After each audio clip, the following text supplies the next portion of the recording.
good evening, morning, TimeOut Nation. I am your host, CJ. No, I'm DC and I heavy And looking. he can't see because he has hay fever. Well done. I Okay. can see, kind of. Oh, sorry.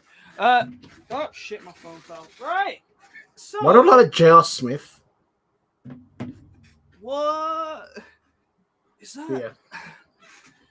yeah, But yes. It's been a very different week compared to the last one, Davian. I think like this time last week, my food's here by the way. This time last week, the Suns were up 2-0. sure. Now we're back again, and it's 3-2 to the Bucks. Yep. Wow.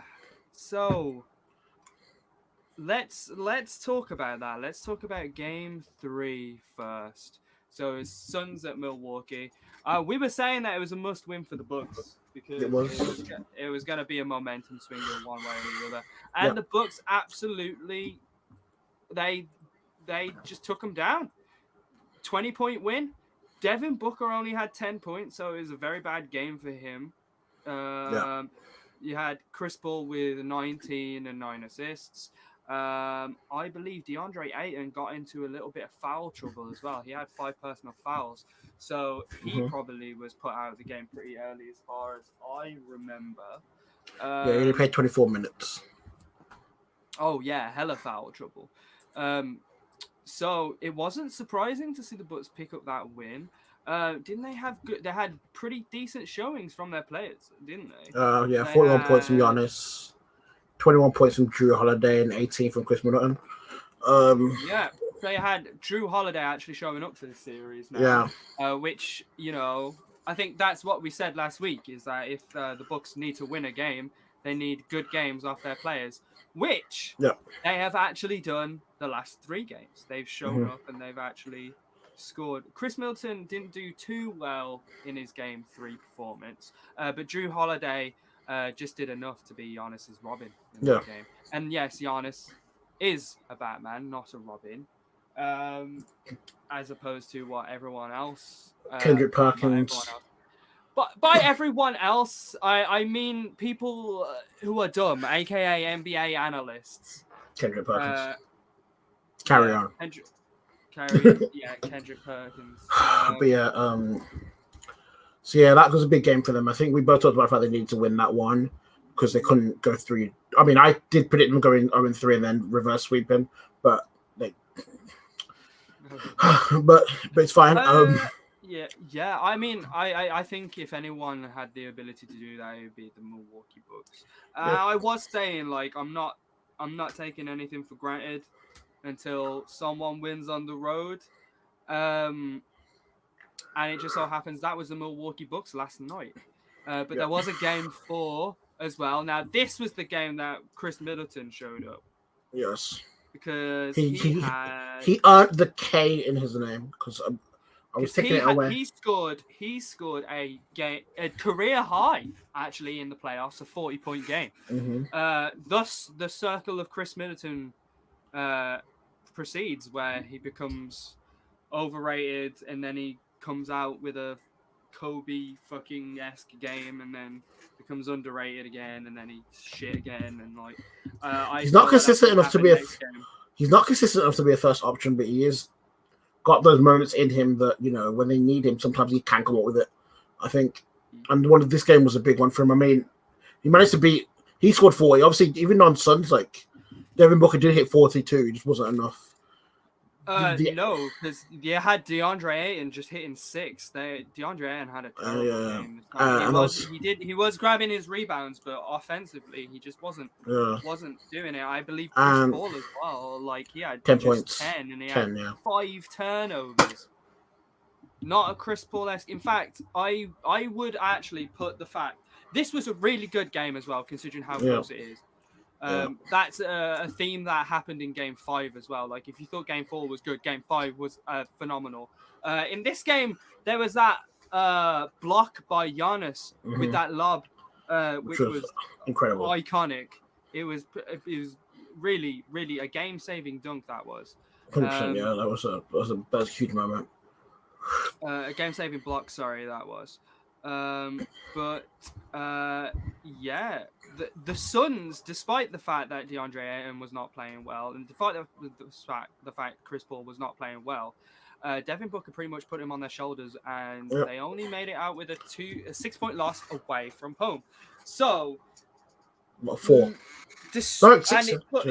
It took a monster game from Chris Middleton to get over the hump. So going back to Phoenix, I was feeling like, you know what, if I'm Phoenix, I'm not very happy about tying the series. But at the same time, it wasn't a bad showing in that last game. It could have gone either way. But worth mentioning, Devin Booker definitely should have fouled out a lot earlier. Mm-hmm. Milwaukee were almost robbed of this victory. The referee did admit that afterwards, obviously, in a report. But he was. It's always easy to admit there were a mistake afterwards. But... Yeah, the referee said obviously that he didn't see that obviously that Booker had made the foul, so he got to stay on the court. Which had he been more involved in the winning moments, that would have been quite controversial. But the problem with this is that there's 3, 4, 5. I don't know how many refs are on the court at the time. At least 3, and minimum, more than one. Bare minimum 3. And like, it was a play. It wasn't. The foul wasn't on the ball. It was on the player. Devin Booker was doing a professional foul where he was just trying to make him not score. So that would have been a foul. It could have been even a flagrant one for all intents and purposes. Probably should have been. Because it was intentional, and it wasn't really going for the ball. It was going for the player, stopping them from scoring. It was a tight game. If you're Devin Booker, not really smart. It shouldn't have been Devin Booker doing that, but I can see why he did it. But he should have been out in that game, and one of these refs should have called it. There had to be someone. It was right. The ball was right there. Someone must have seen Devin Booker. Right. Everyone else saw it. Everyone in the arena saw it, apart from the refs, apparently, which is a shame. But luckily, the Bucks managed to keep that win, so it wasn't stolen from them, despite Phoenix being there. And then we had Game 5 last night, where all 3 Milwaukee Bucks players pretty much had like a quarter each. Their first quarter, the Suns pretty much dominated. They had a 16-point lead. And then Drew Holiday came out in that second quarter and lit it up. Chris Middleton or Giannis in the third? I can't remember. It was Giannis in the third that just started to dominate. And then in the fourth quarter, Chris Middleton come out. He scored like 10 clutch points for them. He again, how did that game end? How much did they all have? 4. He had 29 from Chris Middleton, 27 from Drew Holiday, and 32 from Giannis. Also, by the way, in Game 4, it's worth noticing, Giannis was 14 from 17 from the free throw line. He was making free throws. But in this game, in Game 3, you had monster games from all of their players, all their star players. Giannis, however, it only beat them by 4 points. Did you see that I don't know if have you seen the end of the game? Where Giannis missed two free throws. Chris Paul went up for a floater over Giannis, which was iconic. However, Chris Paul didn't have like the best of.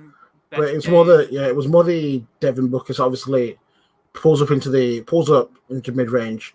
Literally, he's double teamed. He turns back. As he turns back, turns into Drew Holiday, who literally just steals the ball from him. Dribbles it. Yes. They had a timeout. They had a timeout as well. Yeah, so for those who wouldn't have seen it, Devin Booker goes into 2. He's double teamed. So he turns to turn around to find an option. Can't find the option. Drew Holiday's there. So as he turns around, Drew Holiday snatches the ball, dribbles it down court, throws the alley-oop to Giannis, who makes the alley-oop. But then he also gets fouled on the alley-oop, which they gave him that 3-throw. But then he missed that 3-throw. But then they got the rebound, which then sent them back to the line, which meant then that the Suns needed 4 points at the end, and then Chris Paul tried to take a 3, and there was a whole. But like that game was a lot close. The game was really close, especially considering how well the 3 main players in the Bucks played. It was a close game. The one thing I noticed in this game that the Bucks have been gradually starting to do a lot more is they're playing whoever offense on Chris Paul. They're doing pick and rolls to switch the ball handler to switch Giannis onto Chris Paul. Like they're really taking advantage of that, which is why Chris Paul hadn't. Drew Holiday's defense on Chris Paul as well has been really good to make Chris like the point guard, the guy who's like really smart with the ball, who doesn't really turn over the ball a lot. His assist to turnover ratio is one of the highest in league history. Like to have Drew Holiday on that man. This game, Drew Holiday was kind of doing his thing on Chris Paul, although Chris Paul did only have one turnover in this game. Yeah, but I think with the thing Drew Holiday does well is not just that he forces turnovers. He makes it a lot harder for Chris Paul. He makes it a lot harder for Chris Paul to do what he wants to do. In the first two games, Chris Paul was just like he could get into the lane any way he wanted to. He really controlled the thing. Which when he does that, the Suns play so much better because obviously then you gotta put someone on Chris, and then you gotta put someone on Davian, and then normally that's when Aiden gets free more to dominate inside. And obviously the energy Drew's been putting up has been, I think, obviously something we spoke about. Obviously when we were talking about when that trade happened and we were looking at it, I think from the start we basically said that Drew Holiday is a different type of guard they needed, and trade obviously. The funny thing is that I was thinking that Chris Paul would have been that guy. Drew Holiday, and I was like, you know what? Yeah. So that was if you remember that was the original conversation, because we were talking about the fact that Chris Paul would probably be that guard they wanted. They didn't go for that because Chris Paul went to Phoenix. They got Drew Holiday, and it was like, okay, it's not the same level, but still decent. And when you've got Giannis and you've got Chris Middleton and you've got obviously Brook Lopez, you've got players like he's that type of player who he can provide you that energy. We saw it like last year with Lakers and the Rondo, where like he's that guy who can, he's just sometimes he does the hustle plays when you need it, especially at the end of this game where he ripped it from Booker, played the right pass to Giannis, let Giannis do his thing, drop it, and suddenly that turned from. Had the Suns called their user timeout, and obviously, they would have a chance to win the game. But the thing is, they didn't get time as soon as Devin Booker got turned in trouble. Yeah, it was. Drew Holiday stole it from him, and it was game over. He saw that shit like he was in the hood. And I was like, not my ball. I was like, okay, well, never mind, game over. But yeah, I mean, he's really helped them, and I think that type of grit is something you always need within your team. You always need that guy who can just say, no, this is my guy. Chris Paul's mine, and I'm going to make his life hell. He may score 15, 20 points, but every point he gets, he's going to have to work for. And it was a very important away win for Milwaukee. This is key for them. Who now have the momentum. Like, I feel like if they are going to win this series, they need to win tomorrow. At home, game 6. Otherwise, it's they don't want Phoenix. They don't want game Phoenix in game 7 at home. They made it out of the last 2 games. Luck was on their side in a lot of ways. Both of these games could have gone either way. Officially, my prediction's out the fucking window. So thanks, Milwaukee. I still think. Was it still alive? 7. So there's only 3 ways the series could end. It's either Milwaukee in 6, Milwaukee in 7, or Phoenix in 7. So yeah, and I'm saying Phoenix. You predicted Phoenix in 7. I predicted. My Phoenix prediction's looking pretty good. I think I want to see Game 7. I think I want to see Game 7. This is the only series so far in this whole NBA playoffs that I've actually been able to enjoy and be invested in. You know what? This was something I was going to mention, right? A lot of, I'd say the casual fans pretty much wrote this series off from the get-go because it's Phoenix and Milwaukee, two not very high-profile basketball teams. They're very small market teams, is the term. And a lot of people wrote them off on that. But especially these last 2 games, maybe 3 games, like these have been some of the best finals games I've watched in a long time. I think one of the things that makes this better is you're looking at 2 teams who don't have a lot of winners on each side. Like you're looking at guys You who have don't have a lot two of. teams with players who really want to win this So championship. the thing is, usually Phoenix's first ever championship, Milwaukee's first championship in 40 years. So yeah, the thing is, and what you're looking at for me is, you're looking at players who are young and are the future of this league. You're looking at the Devin Bookers, the Giannis's, and they haven't they performed. Like first couple of games, people were looking at Giannis and saying like, "Oh no," but like we've seen this. It's been 42-point games. Giannis is averaging like 30 something. Well, that's the thing. Wasn't there like this stat that Giannis is the first player to like? There's only been like 3 players to score 40 points in consecutive games. Something like that, yeah. Like in 25 years, it's like MJ, LeBron, and Kobe. And you know who else joined that club last night? Devin Booker,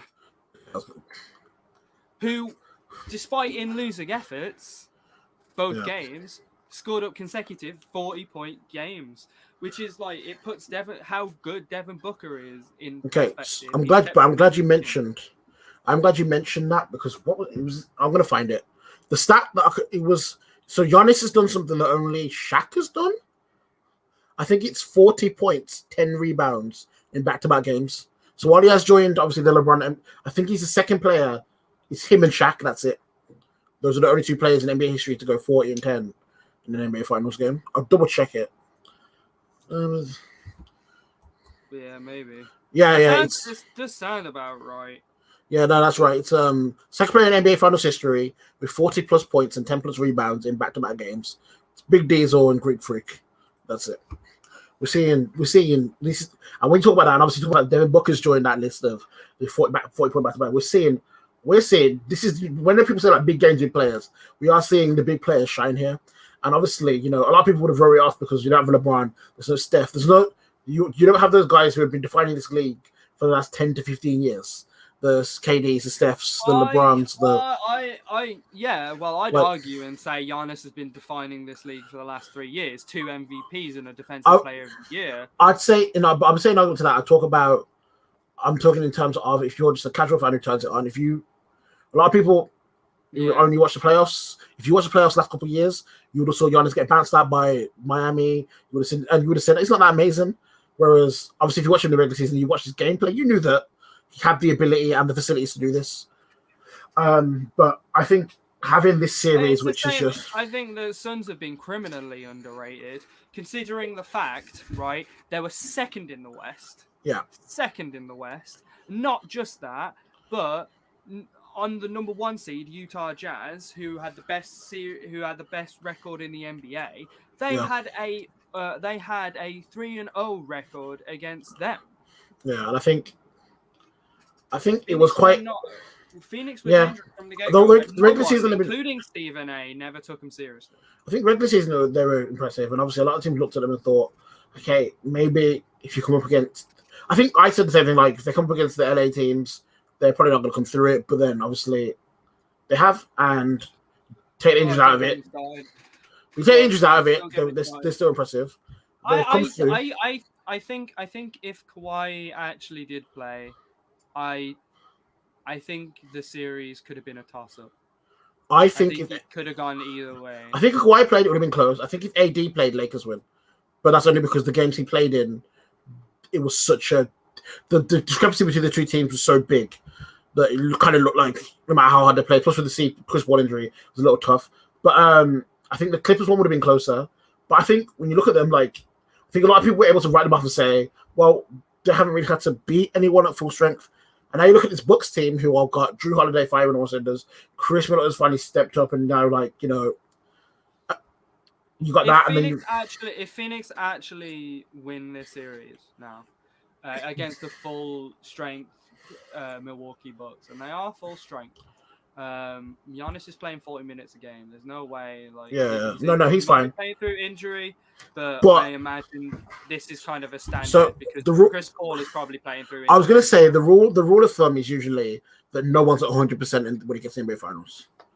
You're normally carrying niggling injuries. The fact that Giannis is putting down 40 points a game combined with 40 minutes, combined with big blocks, big alley-oops, means that you could pretty much say he's as good. He's pretty much you can't call him injured or restricted. You can't call them restricted. So I think at that point, that if the Phoenix Suns win these next few games and win this title, probably because it was. I think honestly, for me, I really do want to say that Game 7. This Game 6. This Game 6 is one of those games that when we look back on these series in about 5 years, you're going to say, if the Phoenix win this and then win Game 7, you can look at this Game 6 in Milwaukee with the fans, where Milwaukee can close it out, and it's going to be whose performances, like who can step up.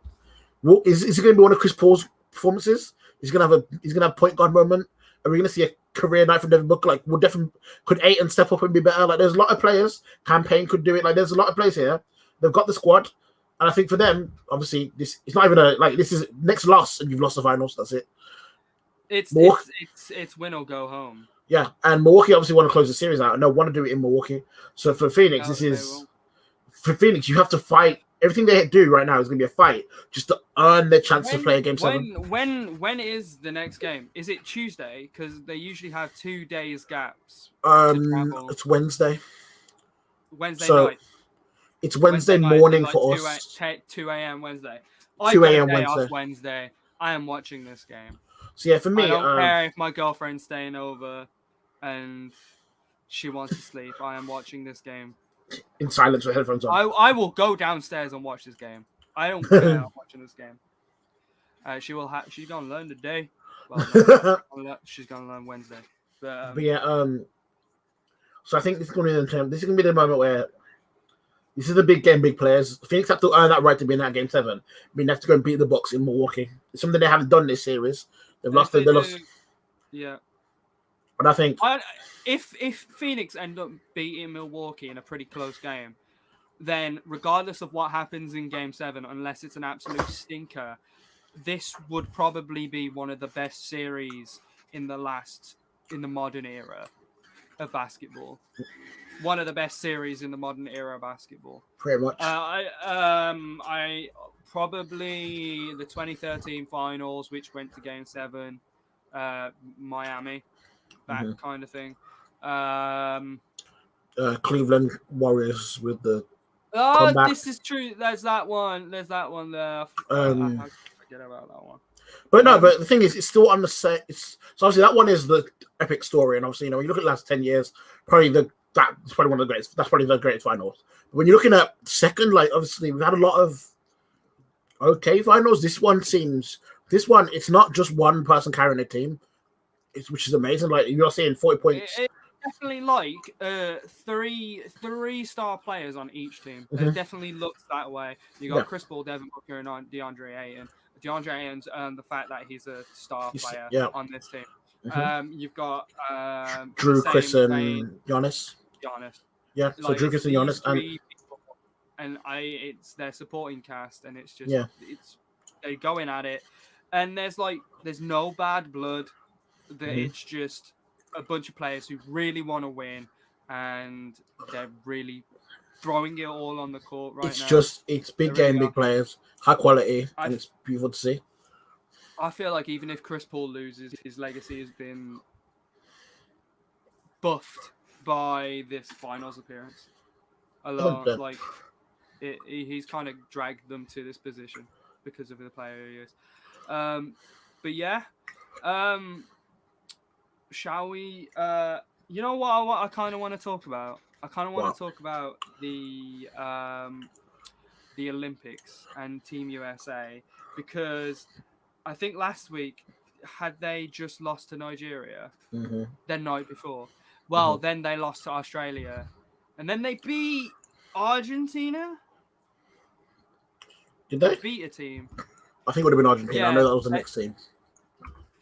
They lost to Nigeria, then they lost to Australia, and then they beat the next team. Okay, it wasn't that convincingly. Was it Argentina? They beat Argentina by 28 points. Wait, so it was convincingly. Was that today? Oh, July 14th. Yeah, so it was a couple of days ago. Yeah, so I think it's worth talking about that. Nigeria versus USA. Something that I failed to mention last week was that they had in the 2012 Olympics, they had like the biggest margin of victory over a team, USA. ever in an Olympic history. It was like 70 odd points. Yeah, and then they had another game in between now and between last week's game and 2012, and it was still a blowout, but it was like a 30-point one. And now you got Nigeria beating them. You had Australia beating them. Australia's never been like a slouch when it comes to basketball, though. They've always had a pretty decent team. But this is an Australia team that doesn't have their Kyrie Irving. Does he play for USA? Or did he announce that he was playing for Australia? I know he can play for Australia. He's American, I think. I think he's already played for America. He's definitely Team USA. Because his jersey number is number 10. So I know he definitely played for USA. Oh, yeah. But I know he could have been eligible. He could have played for Australia. Ben Simmons is obviously Australian. So He plays for Team Australia, that's for sure. Joe Ingles. Joe Ingles, Panny Mills. Dellavedova. You know, they ain't slouches, you know, on the Australian team. But, like, I think it's just a testament to how much better this league has been with foreign players. Aaron Baines as well. Like... Yeah. There was a time where the only player who's in the top 25 that was foreign was Hakeem Olajuwon, who is Nigerian. So I think it's testament to that. I think the program that the NBA has started in Africa with the African League. Yeah. I mean, sure, it has J. Cole in it. But I mean, I guess that adds a little bit of spice. Intrigue to it. But yeah, okay. I just want to fact check this. The 2012 London Olympics game, USA won by 83 points. 83. 156 to 73. Give me 1 second. But yeah, Chris is gone. I think you fight that door. But yeah, I think one of the things. Let me just mute Chris while he's doing this. But yeah, I think one of the things that everyone needs to look at is obviously the growth of the league. I think this is one of the things about with the worldwide growth. I think basketball is growing in these areas. So you're looking at teams like Nigeria, and obviously, you know, it's gone from just any old basketball player to, you know, you're looking at, you know, players who can play in the NBA. You got a lot of Miami Heat players. There are players who are, and I think. Yeah, I think. Oh, here he is. So yeah, I think when you look at that combined with obviously the difference in refereeing, it's quite funny. I think it's a different coach clash. Oh, hey Chris. Okay, I'll try again. Hey Chris. Hello. So wait. Sorry, Nigeria. So I was just saying that. It's a testament to the growth of basketball within the country and also in these countries. I think. When you're looking at this, you're looking at, you know, like you said, like the more international players playing the game are high level within the NBA. The last three MVPs are went to foreign players. Yep. And obviously, you're looking at a player like Nigeria themselves. Like Giannis was eligible to play for them. Obviously, he chose Greece. So like, there are a lot of players there who, you know, could have. Bam could have played for Nigeria. Yeah. So the thing is, like, you look at these things. Because the NBA is putting more money into these international programs, these teams have more money to, you know, actually, you know, set up training things. So for me, being Jamaican, like I've got a Jamaican family. When it comes to football and it comes to athletics, a lot of the time, so especially athletics, a lot of the Jamaican athletes always move to America because the setup there was always better. So Jamaica would always end up representing America, and obviously we had the 2004. I think it was 2004. Whichever Olympics Usain Bolt won the gold. That was it 2000. I think it was Beijing. Yeah, it was 2008. Yeah, so Beijing 2008. So yeah, basically destroyed the competition. Yeah. So, but Usain Bolt doing that was a big thing because he almost moved to America and then changed his mind and stayed in Jamaica. But he was such a world class athlete that the discrepancy within the money didn't really affect his training. He was still able to work with his own trainers and win gold. And that meant that more athletes started to represent Jamaica because the money came in because of Usain Bolt. Within Jamaica and football, you've got players like Raheem Sterling, who obviously was born in Jamaica but still represents England because that's where the better setup is. But we are seeing more players now like Leon Bailey, so like that, who are moving over and staying committed to Jamaica because they're like, oh wait, the money's growing here and we can actually do this. And you start to see that over in basketball in terms of players saying, okay, I am international, but there is NBA Nigeria. There are things I can do here. I can represent my country. So now when teams like America come to play these teams, obviously it's not as easy as it would have been. You have stars, you have experience, you have people who are in the league. So you're not just playing guys who were part-timers. And then you see that difference. You combine that with the international refereeing, which isn't as player-friendly as the NBA. And then no, it is not. I saw like Russell Westbrook trying to get fouls that he get easy in the NBA, and it's like, carry on. What the fuck are you doing? I think that's a lot of the losses. Like a lot of the losses are USA are going up for fouls and going, that's a foul, and they're going, nope, not here. Carry on. And these teams are just like, okay, well, we can get away with a bit more.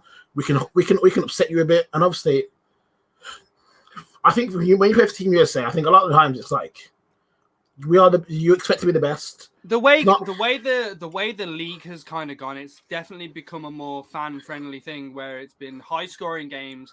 It's quite easy to score. Luka Doncic himself said it's much easier for him to score in the NBA than it ever was in the Euro League. Yeah, because it's fan. It's it's a lot of fouls. There's a lot of you kind of like a lot of it. A lot of it's like get your shot because we know. Whereas obviously a lot of these other teams, and obviously you're talking about Euroball, you're talking about obviously the international setup. So these teams, it's like, no, I am not letting you score. And obviously it's making it difficult for these teams. And I think with the tournament setup of the obviously the Olympics, I think it's gonna be, unless obviously, it's what it's gonna be quite difficult for them. I think there are a lot of teams who are gonna look at America and be like, I really want to beat you. This will make my name. Well, I feel like they tried to do small ball, and now they've realised that they can't do that. Hence why Bradley Beal had to get withdraw. So Bradley had to withdraw because COVID protocols. I don't know. Kevin, did he get a positive test, or is it just? I think he tested positive. And in his replacement, JaVale McGee. JaVale McGee. Here it is. JaVale McGee. A lot of people have been questioning that. Like, aren't there any better USA centers? Karl Anthony Towns comes to mind with people, but I'd like to mention he's actually he plays for Dominica. He plays for the Dominican Republic, I believe. He's eligible to play for USA. But he played for the Dominican Republic. It's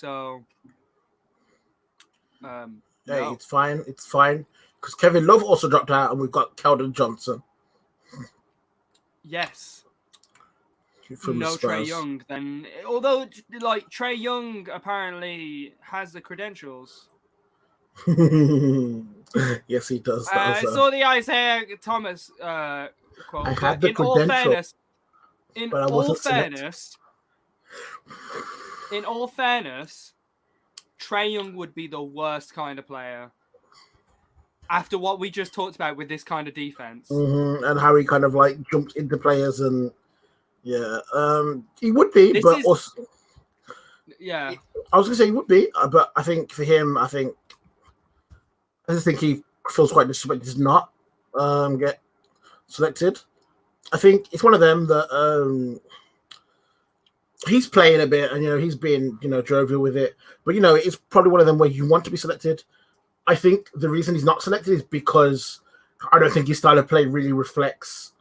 For Trae Young, I've seen him have a lot of hold nights. I know that a lot of his gameplay is. USA are already guard heavy. They're already really small. They don't need to get smaller. Yeah, and I think the thing is, realistically, what you don't want is Trae Young going out there, taking those shots where he jumps into players, trying to get fouls, but then the referees are like, no, and then, you're like, okay. And then Trae Young, and then obviously, is he the best on defense? Is he going to be able to, you have to look at these things. I think when you only got such a short time frame with the team, so this team is something you have to bring together and say, okay, everyone, you're playing now, then I don't think you can really take the time to work out a system that works for Trae Young. Atlanta can, because you've got the whole season to do that, whereas now it's like, okay, we're gonna have to pull the team that works. We have to pull the more conventional team that works right now. Conventional point guard, That's conventional. probably why Greg Popovich brought in Keldon Johnson. It is his own player who knows his own system. Who knows the system, and also he's with them. I think he played in one of the training games. I know but so for him, I think it's an easy. I know you. I know what you do. Boom, move over. And I think it's one of them. I think whoever you pick has to be ready. America have a lot of great basketball players, and it's one of them. I think you just have to be ready to step up and play to the system. While it is funny watching Trae Young do that type of stuff, I think it's just like it's mostly tongue in cheek. It's like I could have been selected, but obviously they've gone with JaVale McGee, they've gone with Keldon Johnson. I think it's. I think they're gonna. It's gonna have to be a lot of good Eagles. And obviously they've got like players like Dame. They've got the players there to They've got KD. Like they've got the players to go out and win it. They just have to gel as a team and actually stop trying to finesse the games instead of trying to actually play them. Like actually put in the work. And I hope they don't play these practice games. Like it's just practice, and then when it comes to the actual games, they're not able to take it up to that next level because. If they're man waiting around for other people to win them the game, it's not going to be great. Not going to happen. I also want to quickly mention, did you see Stephen A's reaction to USA losing to Nigeria? Yes, I did. It was very disrespectful. Stephen A is the first person who would like to talk about racism within everything. Yeah. If a white coach is hired, he's the first one to say it's racism and it's not fair. Yeah, and there is an argument to that some of the time. I think some of his arguments are there. Some of them are a little bit. His blatant disrespect to the Nigerian people. So, okay, you know what? I'm just gonna. If he had been white. He would have got a lot. Well, if he'd been white, if he'd have been white, it'd have got a lot more mention. There'd be a lot more controversy behind it. Honestly, though, but what he did was so disrespectful, especially for a person who makes his money off of these sports. And we've seen him go to UFC and do it and be disrespectful. But this is different. He literally sat there, and it's not like if he just said that Nigeria aren't a great team, then I think people would have been like, "Well, hold up, bang, bang." Like that's how you can go stats. But when you go out there and you mispronounce. All he had to say, it would have been disrespectful, was a bunch of no names. Maybe, yeah. Guys who play second string for the Miami Heat. You see, if it was factual but disrespectful, that's fine. But what he did was he went out there and he mispronounced names. He basically shrugged them off as if they don't matter. And it's like, okay, this is the respect. He was ridiculing these guys' names. This is the respect that you preach about. But this is the respect that he preaches about. It's the same shit. Mm-hmm. You can't go out there and be like, "Oh, well, I don't care about this Nigerian whose name is blah blah blah."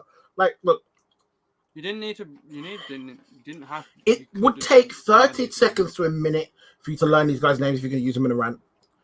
It would take less than that to even just say, "Okay, I don't have to pronounce this," and make a valiant attempt. And if you get it wrong, someone can correct you and you go, "My bad." But for you to disrespect and be like, "Oh, who even like?"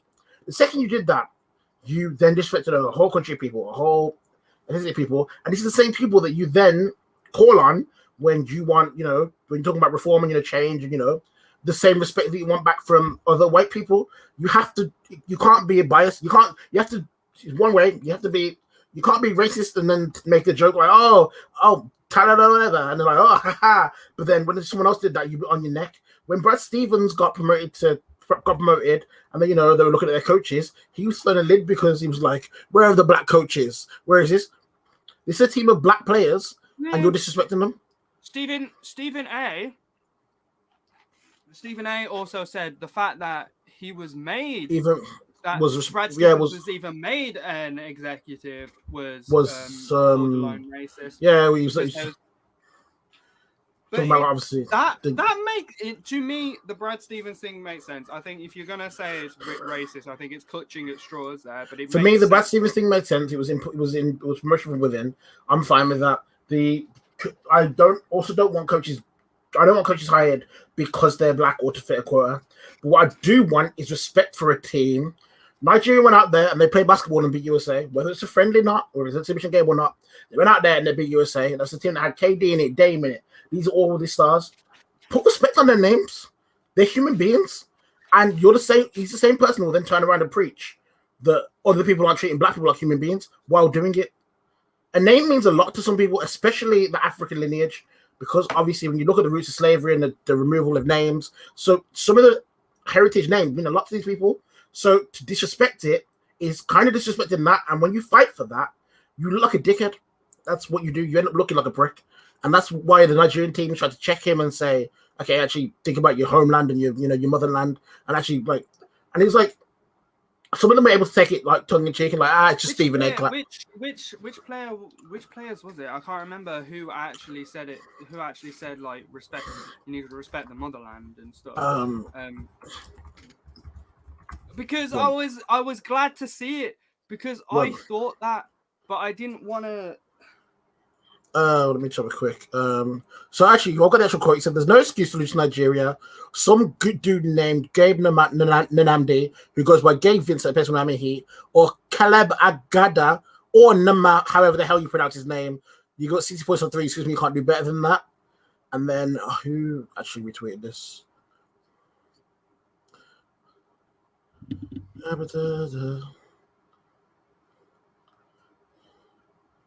Has Stephen A. since apologized for that? I mean, Stephen A. I don't watch First Take enough to know if he has. Neither. But not anymore, anyway. I'll be honest. I stopped watching basketball media because I got bored of it. I prefer YouTube videos than I do the actual media. Like YouTubers, like people like Rusty Buckets, get like Coop and just maybe Sporting Logically. Not what's that kid's name? He always makes like the fucking clickbait fucking videos, and they're so arse. But it's a white blonde kid. I don't see that. My YouTube algorithm keeps away from that. Also, yeah, Josh Okogie was the person who said, "Put some respect on the flag and the motherland. Don't forget where your ancestors came from." And then so I just think one of them. It's just like Stephen A. At some point you've got to have self-awareness, and when you're out here talking about all this stuff, like you can't go out there and be that social warrior. He just kind of says these kind of things just to make a headline. But the thing is, he also insulted the Asian community like last week in the same time period. So he did this and then went back to he basically had 2 in a week. No way. Yeah, he said something about. I don't know about this. He said something about Shohei Ohtani. You had to make he did a whole text thread apology about how.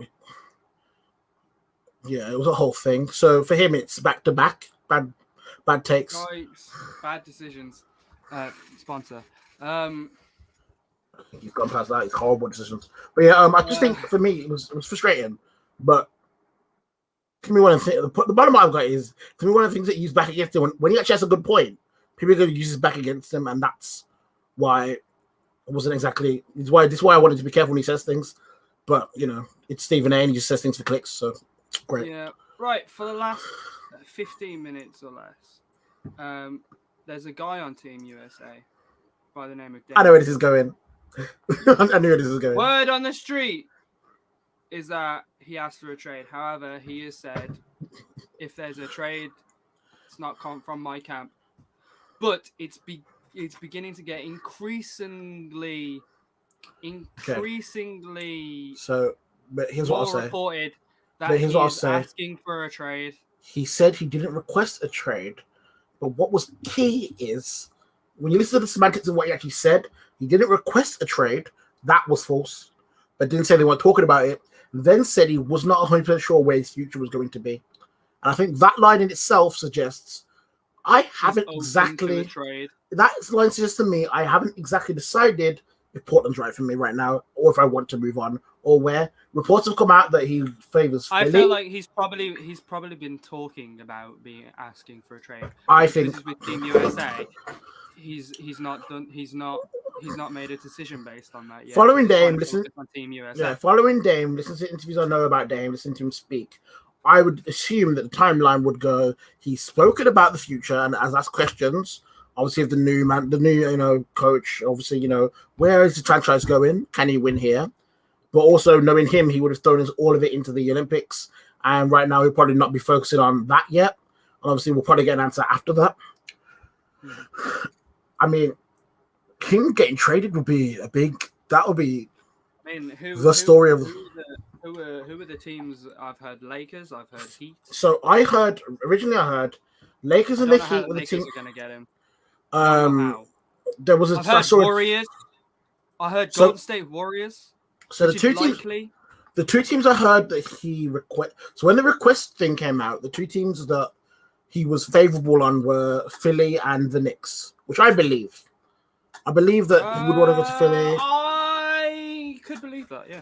I believe Philly, and I believe that New York is a destination he'd probably want to be in. This is a man who loves the rap culture, loves this stuff, loves New York as itself. I believe that he could want to go to the Knicks. I want to be the star there. I've heard Lakers, but that would require Schroeder, Kuzma, and other picks, and I don't know if Portland go for that. I've heard Golden State, which is quite likely. You got Wiseman. You got things they could pick up. You got things that Portland could pick up that would, probably, I've heard obviously. I feel like Miami. I've heard they could send over Tyler Hero, Duncan Robinson on a sign and trade. Mm-hmm. So then you got that. You've got maybe even Precious Achua. Young assets. So I think right now, if you're Portland, I think you probably want to. If he essentially wants to be traded, they're probably gonna obviously. I think they have enough respect for him to. You know what I think. What's happening right now is Portland are probably getting phone calls and they're seeing what they can get. Yeah. They're assessing. They're assessing it. So teams are making phone calls because there's not been a report that says Portland are telling people that. There's not been any report saying that Portland has been telling people that Damian Lillard is not for sale because for a fact there have been teams acquiring about Damian Lillard. For a fact there has been. Yeah, different. I think, and the thing is, and unless the Trailblazers Portland are in a quiet, practically saying no. No, which I don't think they are. There would have been saying reports on that. So that's what I think they're surveying. I think they are because I think Dame's contract ends in. Or maybe what Damian said is, I'm not requesting the trade, but just hear them out. I want you. I think. There's a point of trade. If Damian requests a trade, everything falls. We know. Everything falls. And also, what you have to remember is Damian he signed for has the the Supermax. loyalty. Yeah, 100%, Damian has 100%. that loyalty towards Trailblazers to be like, I want you to get as much as you can. The thing that Dame may have said to them is, look, realistically, I could happily stay here. If the trade offer comes in, I'm not going to force it. I can, but also I do want to win, and also, it might be better to hold because obviously he's on a Supermax deal.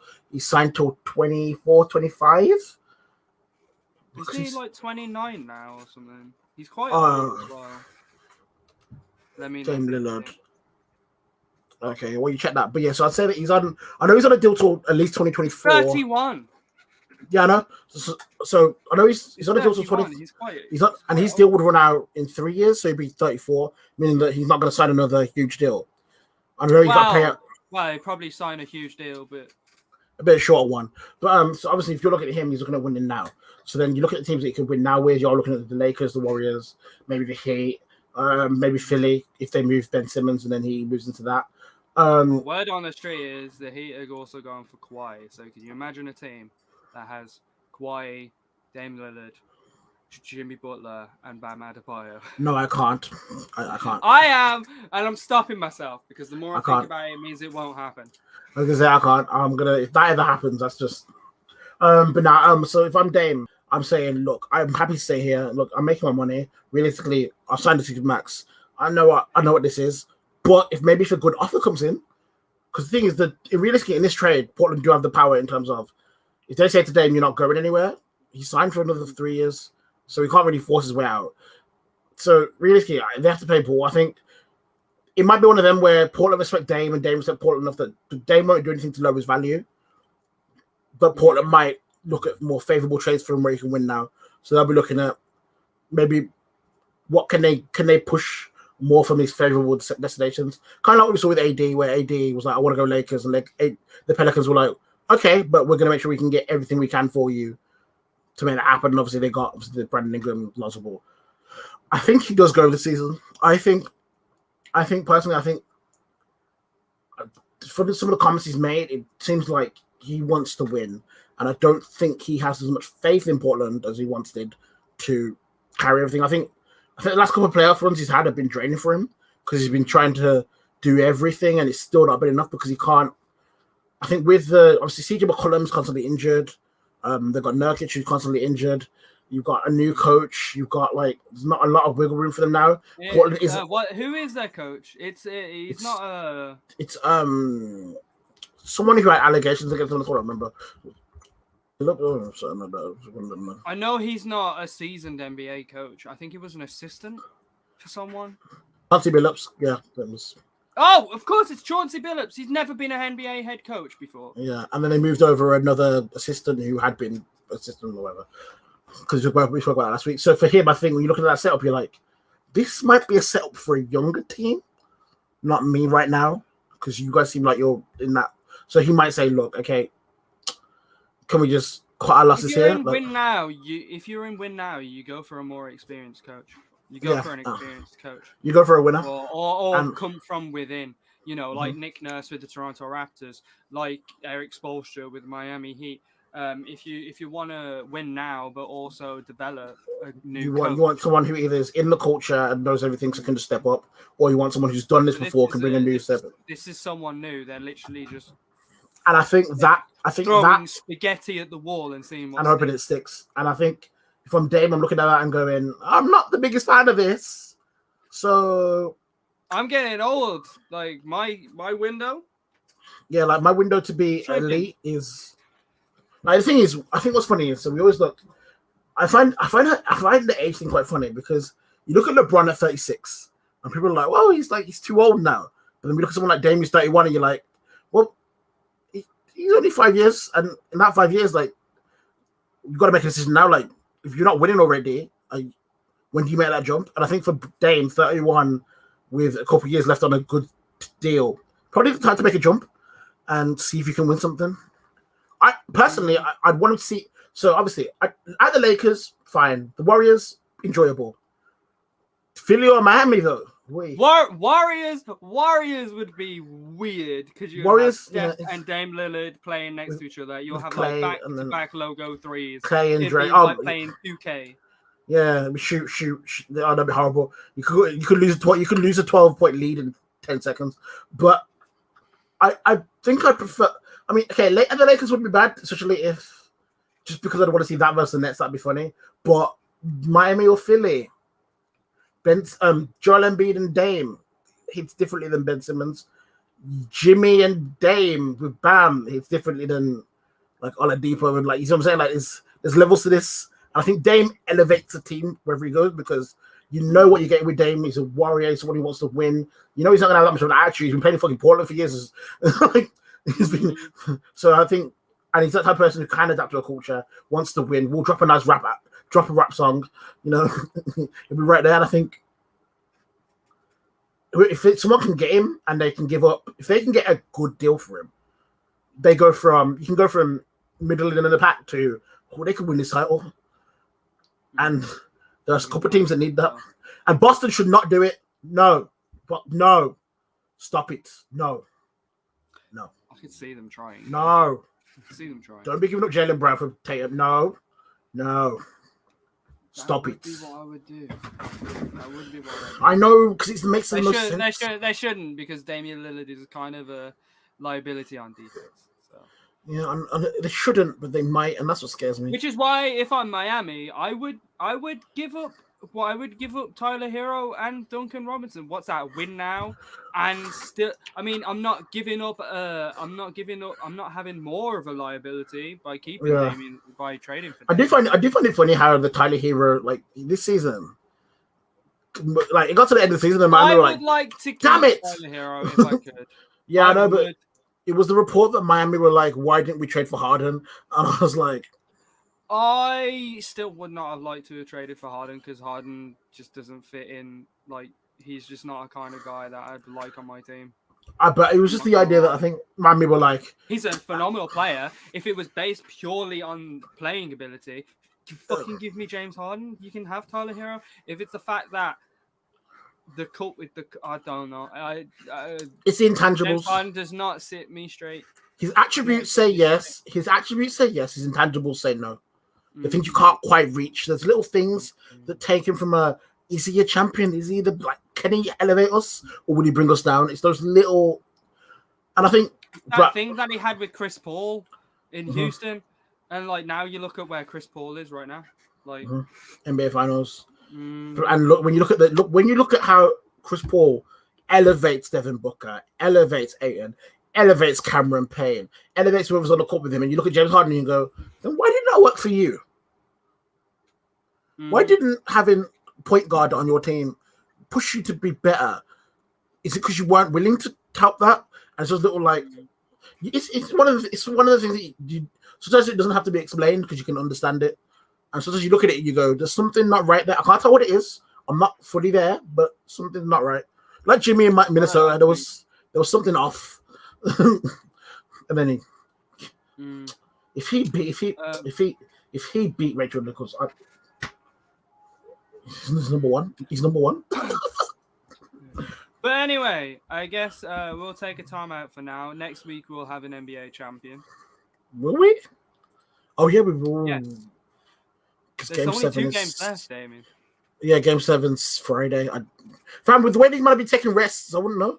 But yeah. But we will have an NBA champion. Hopefully we have a Game 7. We'll have an NBA champion. We pray for Game 7. Because Game 7 will be lit. Good games, like the last. I hope it's the same intensity. I don't want to just no injuries. The Olympics start? Considering half these men have got COVID, I don't know. But, the Olympics starts. 6 teams are forced to isolate after the COVID scare. It starts on the 23rd of July. So next Friday? Next week? It's Friday. By then, Olympics would have started. I don't know when basketball starts, but we can talk about that. Olympic basketball start. I did the same thing. July 10th. July, with the Olympics set, July 25th. So the first games are 25th. Stage. France versus USA is at 1 p.m. on Sunday, 25th. That is literally next week. Yeah, next Sunday is the USA versus France. So yeah, that carries on up until the 7th of August. So 2 or 3 weeks. So yeah, awesome. We can talk. We'll probably head on to talk about Olympic international ball. International ball. All right. For now, though, me and Davian are going to take a timeout. Timeout. And I'm going to go get some. Devin Booker couldn't do. I'm going to get drugged because his hay fever's kicking my ass.